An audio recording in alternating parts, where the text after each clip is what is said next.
Salut à toi et bienvenue dans ce nouvel épisode du podcast Bâtir avec authenticité. C'est le podcast francophone pour ceux et celles qui désirent développer leur entreprise de marketing de réseau.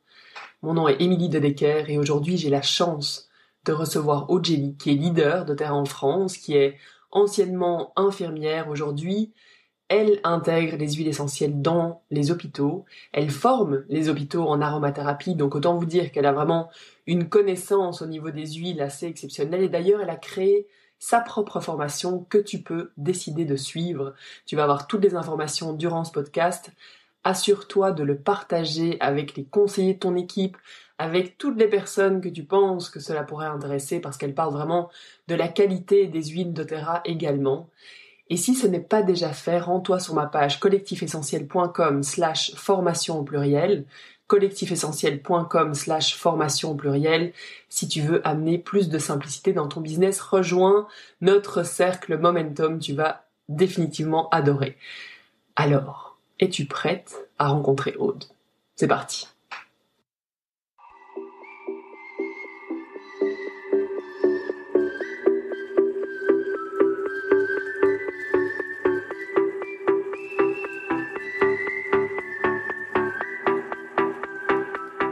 Salut Aude, comment tu vas ?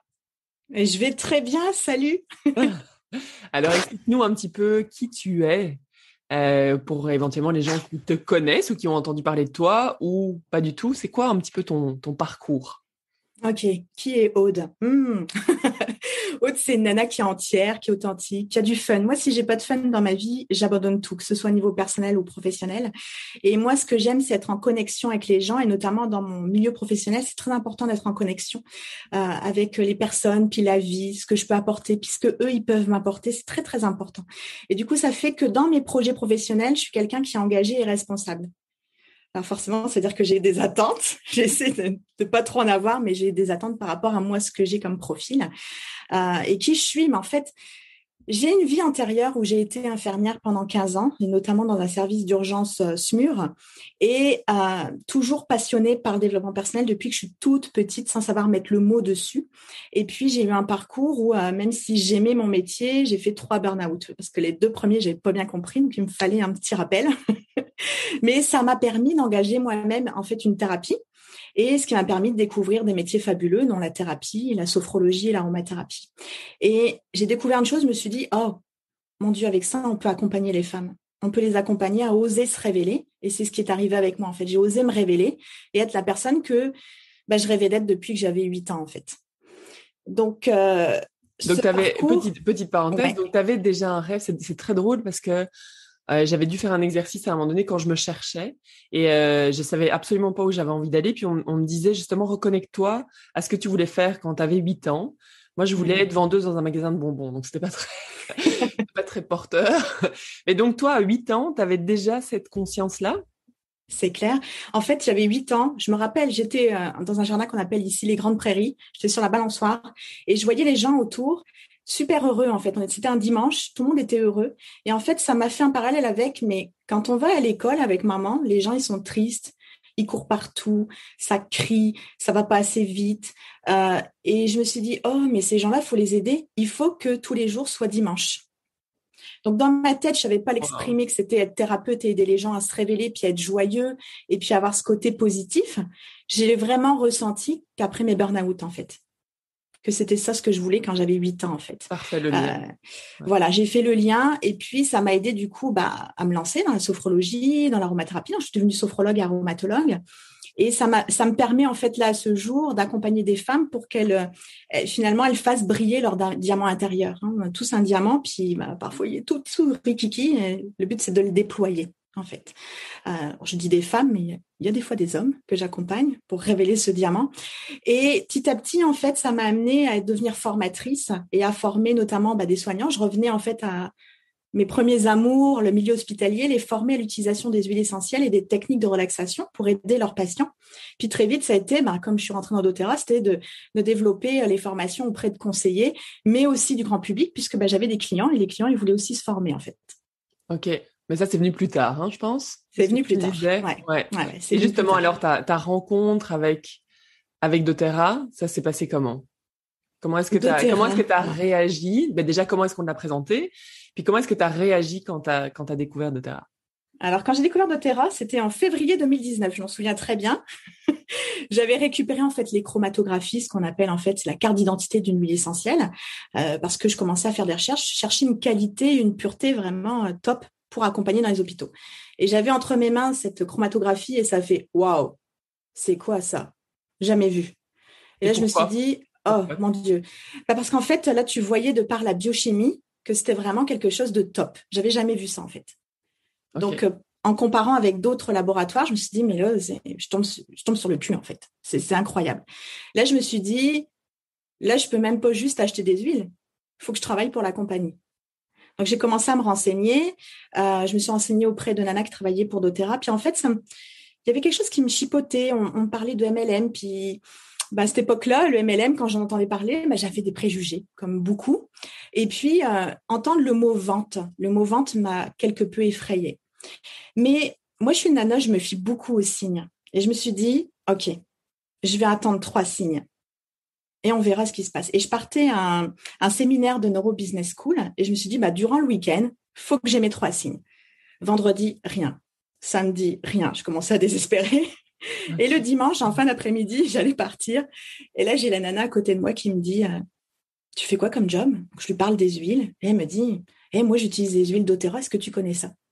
Et je me suis dit, oh, waouh, j'ai mon premier signe. Bon, on est quand même 17h. Il m'en reste 2. Il ne reste plus beaucoup de temps. Il reste plus beaucoup de temps. Donc, je monte dans le train et la nana à côté de moi sort une brochure Vivre doTERRA. Et là, je me suis dit, la probabilité de sortir une brochure à ce moment-là. 2e signe. Je me suis dit, là, l'univers me parle. Chair de poule. J'ai l'univers qui me parle. Et je rentre et puis à cette époque-là, j'écoutais beaucoup Karine Drouin, notamment de par son livre sur le burn-out. Et j'écoute son live. Je venais juste de rentrer, je posais ma valise. Et là, elle commence à dire, je vais vous présenter les produits doTERRA. Mais je me suis dit, mais là, il est 20h. J'ai eu mes 3 signes. J'ai mes 3 signes. Et du coup, tout de suite, j'ai envoyé un petit message en disant, je veux en savoir plus, je veux qu'on prenne contact. Et tu me demandais ce qui m'a convaincue, finalement, c'est son discours. Son discours a fait toute la différence. Ça m'a enlevé les doutes. Simplement parce qu'elle s'est adressée à moi en me disant, OK, dans ta famille, comment ça se passe au niveau bobo? Et en fait, elle m'expliquait des choses que je pouvais utiliser en synergie, que moi, je ne connaissais pas. Je connaissais les huiles saintes, mais je connaissais pas les synergies pour gérer les bobos du quotidien. Mais surtout, elle a dit une phrase qui m'a percutée, c'est « Je ne vends rien, j'éduque ». Et là, quand tu parles à une formatrice puis une ancienne soignante, là, on a complètement fait voler le mot vente.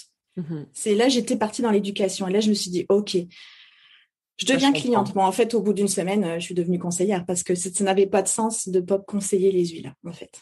Mais donc, parce que ta upline, c'est Karine Drouin. C'est ça. Mm-hmm. Mais tu avais déjà quand même découvert les huiles auparavant. Tu avais déjà eu l'occasion de sentir les huiles. Oui, tout à fait. Ouais. Mais tu les avais, tu n'étais pas encore devenue cliente. En fait, j'avais pas vraiment les huiles. J'avais la chromatographie. Je les avais pas senties. Ah. Okay. J'avais juste les chromatographies. Rien qu'avec ça, moi, je pouvais le sentir.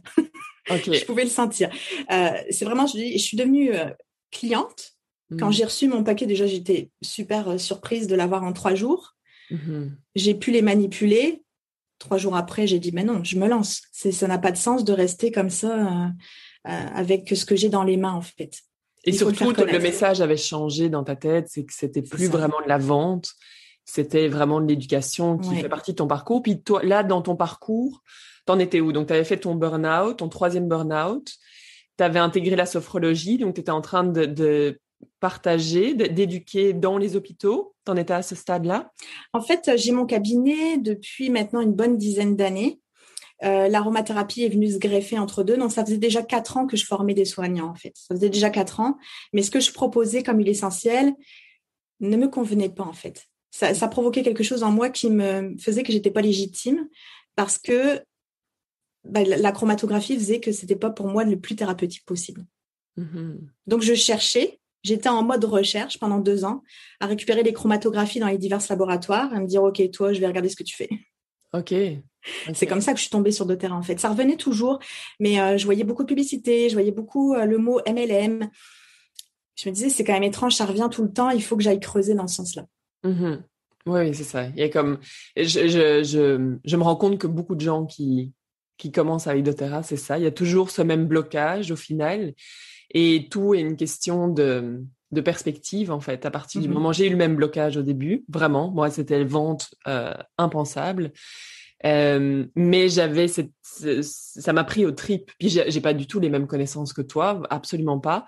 Mais j'avais quelque chose vraiment au niveau énergétique et vibratoire où je me suis dit, OK, il faut que j'y aille, en fait. Il faut que j'y aille. Et ça a été aussi un changement de perspective de dire, ben, en fait, si j'apprends pas à partager les huiles, mais les gens ne les auront pas. Puis je bloque au final les gens de tout ça. Donc c'est ça, c'est juste une question de perspective. Si on revient maintenant au milieu hospitalier, comment est-ce que tu as commencé à intégrer les huiles? Donc c'est sûr que toi, tu avais ton background déjà en milieu hospitalier. Comment est-ce que tu as commencé à intégrer les huiles? Parce que dans mon imaginaire, j'imagine que dans les hôpitaux, c'est quand même très contrôlé.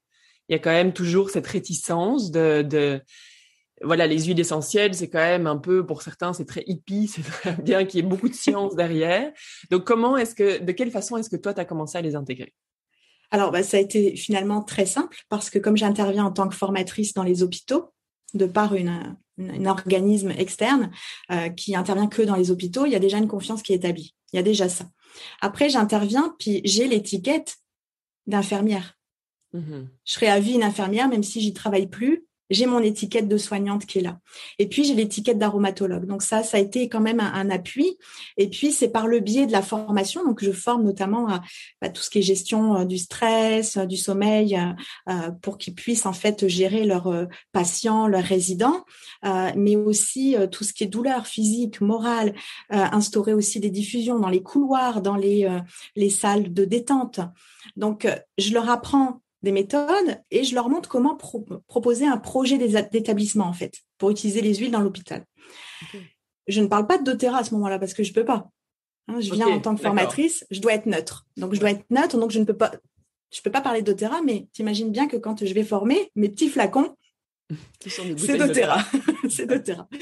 Donc finalement quelque part, c'est que au moment où le projet est validé, si l'hôpital ne travaille déjà pas avec des huiles essentielles, qu'est-ce qu'ils font? Ils contactent la formatrice.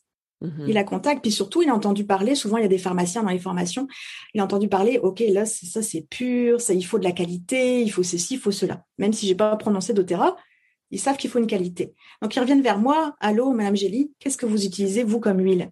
Moi, j'utilise doTERRA. Donc forcément, par ce biais-là, ça m'a permis d'obtenir des contrats avec 2 hôpitaux qui travaillent maintenant avec doTERRA. D'accord. C'est vraiment par ce biais-là, en fait. Et comment est-ce que ça a été reçu, du coup, plus par les médecins? Parce que c'est ça, c'est là où parfois il peut y avoir une réticence. Est-ce que ça a été accueilli toujours à bras ouverts ou est-ce que tu as dû faire face quand même à certaines résistances? Alors non, pas de résistance, parce que simplement que quand on le fait venir, c'est qu'il y a un besoin, en fait. Ok. Donc, il n'y a pas de souci. Par contre, c'est plutôt le soignant. Quand lui, il veut sa formation, il fait une demande, souvent, là, c'est à ce moment-là que lui, il a une réticence parce que le médecin est un peu réfractaire. En fait, la seule peur qu'ils ont, les hôpitaux, les médecins, c'est remplacer un traitement majeur. D'accord. C'est leur peur. Donc, ce qu'il faut, c'est montrer que ce qu'on va apporter, c'est juste une complémentarité. Et pourquoi ça leur fait peur, ça? Ça leur fait peur parce que on a déjà entendu des personnes qui vont dire pour un traitement d'une maladie chronique, on va arrêter le traitement puis on va remplacer par des choses plus naturelles. Dans certains cas, c'est pas très judicieux. Donc mieux, c'est de partir sur une allopathique puis on vient compléter. Donc eux, ils ont besoin d'être rassurés puis d'entendre que non, on va surtout pas toucher à l'allopathique, on veut juste amener quelque chose en plus. Et finalement, qu'est-ce qui se passe? Moi, j'ai toujours aux soignants, quand vous voulez intégrer les huiles essentielles dans l'hôpital, passer par le médecin de soins de support. En général, c'est le médecin qui travaille en soins palliatifs. Lui, il va compléter de la sophrologie, parfois avec de la socio-esthétique, avec du yoga, avec des huiles. Donc, grâce à lui, on a un soutien parce que lui, il est ouvert. Ok. Mais moi, une fois qu'on m'appelle, c'est parce que il y a déjà une porte qui est ouverte. Il y a déjà une porte qui est ouverte. Et juste une autre petite question qui revient quand même régulièrement au niveau des effets secondaires. Est-ce qu'il n'y a pas ou d'interaction plutôt avec la médication? Est-ce que, par exemple, je sais, on va parler après de ta formation. Est-ce que c'est des choses que tu intègres justement dans ta formation? Est-ce que tu peux nous dire un mot par rapport aux interactions avec les médicaments? Parce que je sais qu'il y en a certaines qui existent. Comment est-ce que tu Mhm. peux rassurer les gens par rapport à ça? Ça, avec une formation, donc dans la mienne, tu apprends justement, mais dans bien d'autres formations aussi, tu vas apprendre à telle personne qui a telle pathologie ou telle médication, on va faire attention à telle ou telle chose. Je te prends un exemple. Je suis sûre que tout le monde connaît la Golteri. La Golteri, qui est une fabuleuse huile qui va permettre de soulager des tensions musculaires ou articulaires. C'est du salicylate de méthyle, 99% chez doTERRA quand même. Donc, c'est de l'aspirine. Et là, on comprend que celui qui est allergique à l'aspirine, ça fait moyen, on va éviter. Mais on comprend aussi que la personne qui est sous anticoagulant, c'est-à-dire qu'elle a déjà sa dose d'aspirine, on va éviter. Ça ne veut pas dire que c'est un non strict, c'est juste qu'on va peut-être utiliser qu'une fois de temps en temps, ça va être ponctuel. C'est pas un non strict en fait. Donc tout ça, ça s'apprend dans les formations, c'est pour telle pathologie, on va juste faire attention à telle molécule biochimique. Moi, j'aime bien apprendre la biochimie. C'est une biochimie pour les nuls. Si on n'a pas aimé la chimie quand on était au lycée, c'est pas la peine d'avoir peur. Tout se fait dans la simplicité. Je pourrais suivre ta formation. c'est dans la simplicité. C'est juste avoir des petits moyens pour dire, ok, là, ça, je sais ce qu'il y a dedans. Je vais faire attention à ça. De toute façon, si je connais l'huile essentielle, si je connais sa biochimie, je connais ses propriétés, je connais donc la toxicité et donc je connais la précaution d'emploi. Mm-hmm. Souvent, on a peur d'une toxicité, mais si je la connais, je peux agir efficacement derrière. Mm.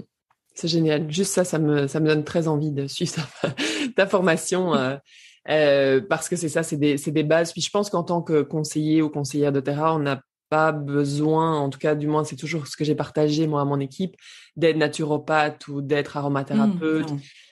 Parce que au final, on fait pas de consultation avec nos clients. On veut juste rendre les gens autonomes. C'est pour ça que ta formation, je la trouve assez exceptionnelle dans le sens où ce que tu mets en avant, et je l'ai pas suivi, je dis ça dans ce que tu m'as partagé, mais de justement la simplicité aussi, que tout un chacun puisse avoir les notions de base pour utiliser les huiles essentielles en toute sécurité.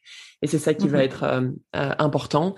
Si jamais on revient au milieu hospitalier, je sais qu'il y a souvent des infirmières, par exemple, qui partagent doTERRA.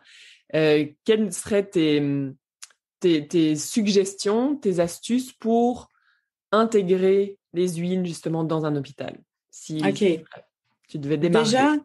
Déjà foncer. Souvent, on se met des barrières. Simplement, c'est parce que j'ai dit tout à l'heure, c'est que on peut se confronter, tu le disais, à un médecin réfractaire. Mais ils sont pas tous comme ça. Il faut pouvoir saisir les portes qui s'ouvrent. Et même si c'est une petite porte, on coince le pied. On y va, on fonce. On commence pas à se faire un discours où on anticipe un non. Exactement, quand on se trouve face à un client, puis on a peur du non. C'est exactement la même chose. Là, c'est qu'est-ce qui peut arriver? Il va dire non, il veut pas des huiles dans le service. OK, on va essayer un autre médecin. Il dit non, OK, j'en essaye un autre. On se bloque pas une porte parce que, comme je disais, il y a toujours un médecin et notamment, ce qu'il faut, c'est cibler le médecin de soins de support. C'est lui notre porte d'entrée. C'est vous glisser le pied à ce moment-là. Et de toute façon, ce qui va être très intéressant pour une infirmière qui travaille en milieu hospitalier, qui veut intégrer les huiles, c'est déjà de faire une formation. Parce que le fait d'être formé et d'un côté pratique, c'est que ça va permettre d'avoir un discours qui va être OK auprès du médecin. C'est ce que je disais tout à l'heure, en fait. Le fait de rassurer en disant on va compléter la médecine allopathique, on ne va pas se substituer à un traitement, mais on va amener des choses en plus pour aider. Le discours, il va être plus affiné, il va permettre de faire un déclic chez le médecin. Mm-hmm. Ça sera déjà une porte ouverte. Donc, c'est se former et d'avoir à côté de soi ce médecin de soins de support. Et oser.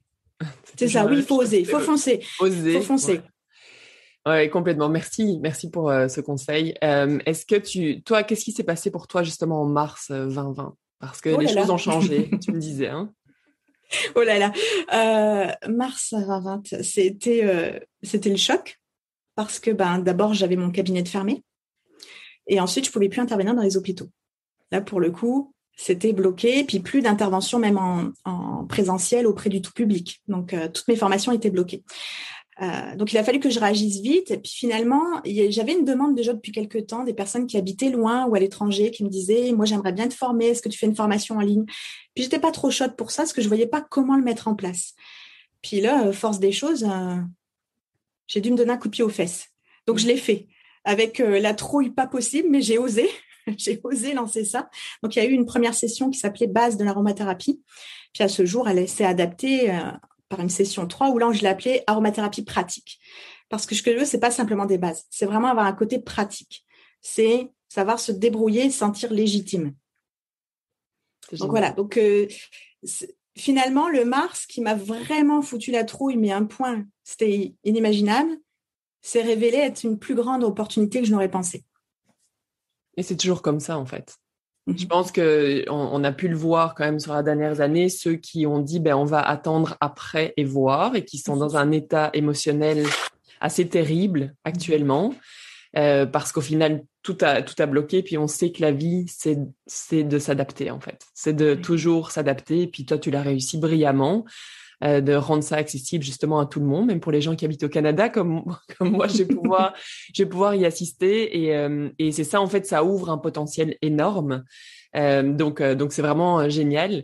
Qu'est-ce que tu visualises pour toi dans les années à venir? Donc là, tu as tes formations, tu as doTERRA, justement. Je pense que je t'avais posé la question, justement, est-ce que tu comment formuler ça? C'est qu'il y a des gens qui sont thérapeutes, qui intègrent les huiles dans leur pratique ou qui vont former par rapport aux huiles, mais qui n'imaginent pas du tout construire une équipe avec doTERRA. Parce qu'on sait qu'il y a ces deux volets avec doTERRA.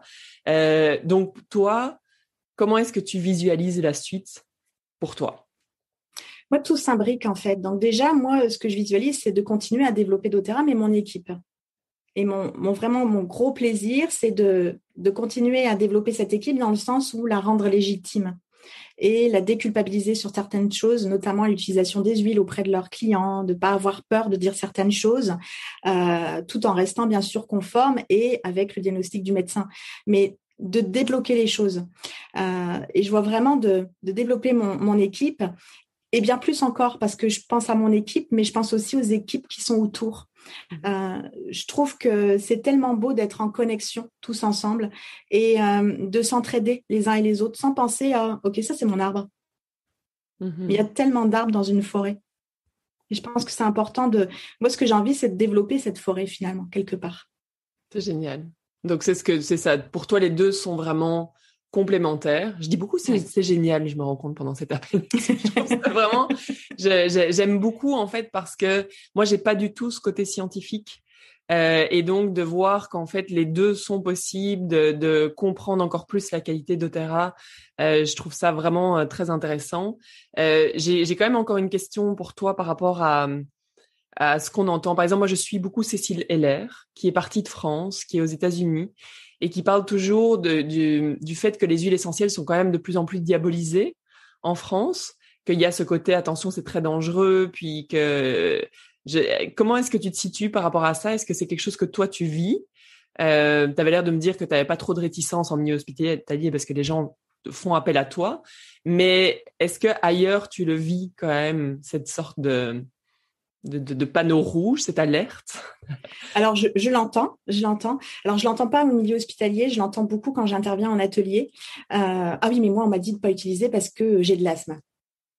Ok, on va remettre les choses dans le contexte.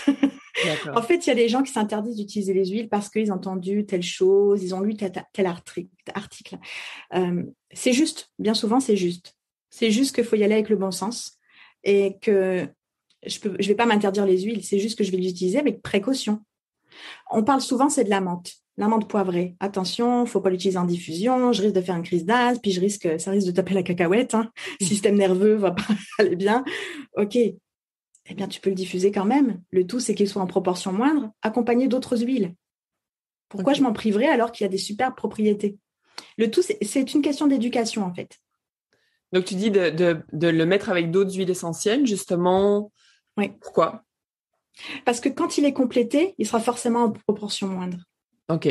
S'il est en proportion moindre, il n'a pas de toxicité, en fait. Et puis, je ne vais pas diffuser non-stop 10 heures avec mon nez au-dessus. C'est une question d'éducation. Et quand je rencontre les gens en atelier, puis qu'on commence à expliquer ça, mais si tu peux faire ça, mais il faut le faire de telle façon, on dédramatise. Et là, les gens, ils s'ouvrent et ils se disent « Ah, ok, en fait, je peux. » Il y a une ouverture qui se crée. C'est ça. Il faut… Et ta formation, justement, permet d'aller construire cette assurance aussi, c'est ça. de comprendre certaines choses de base. Est-ce que, question difficile, quelle est la chose vraiment qui t'a le plus aidé dans ton aventure? Que ce soit une lecture, que ce soit une rencontre, une formation, quelle est la chose qui t'a vraiment le plus aidé dans ton aventure de doTERRA? Là, il y en a plusieurs. Ouais, c'est ça, hein, c'est difficile. Je vais t'en donner plusieurs quand même, puis je finirai avec là. D'accord, fantastique. On va dire que ce qui m'a déjà aidé dans un premier temps, c'est d'être soignante et d'être aromatologue. C'est vrai que c'est un plus. Parce que tout de suite, là, j'ai pas de problématique parce qu'il y a déjà une confiance qui est établie d'emblée. Donc, c'est sûr que j'ai pas la problématique que certains pourraient rencontrer. La deuxième chose, en lecture, moi, ce qui m'a vraiment révélé, en tout cas en tant que leader, c'est John Maxwell. Là, tous ces petits bouquins 101, Leadership 101, Relations 101, je te les lis sans arrêt, je te les gribouille, je mets des post-it, je m'en nourris en fait ce que ça m'aide. Mais la chose la plus importante, c'est quand même l'accompagnement de mes uplines. Et encore, je dirais même pas mais, je dirais les uplines. Et je le mets au pluriel parce que chacune apporte quelque chose, parce que chacune en a une couleur différente. Et moi, je suis quelqu'un qui adore les couleurs, qui adore le fun, je crois que tu as compris. Et moi, toutes ces couleurs, ça fait que ça me crée un arc-en-ciel. Et ça, si moi je suis arc-en-ciel, je sais qu'avec chaque personne, je vais pouvoir aller à l'endroit où je souhaite. Chacun va m'amener quelque chose qui va m'amener à un endroit. Et encore à un autre endroit, puis encore à un autre endroit. Et du coup, ça complète en fait qui je suis et ça me permet de me faire grandir. Donc, je dirais que vraiment, la chose, c'est les uplines. Et d'être inspiré, en fait, c'est ça. C'est l'inspiration que ces personnes vont nous amener. Puis de ce que moi, j'ai vécu en 4 ans là, avec doTERRA, c'est que j'ai des moments où je suis inspirée par une personne, puis je vais aller vers quelqu'un d'autre. Puis comme tu dis, ça forme vraiment quelque chose de... C'est ce qui permet au final, à un moment donné, de trouver notre propre couleur. C'est ça.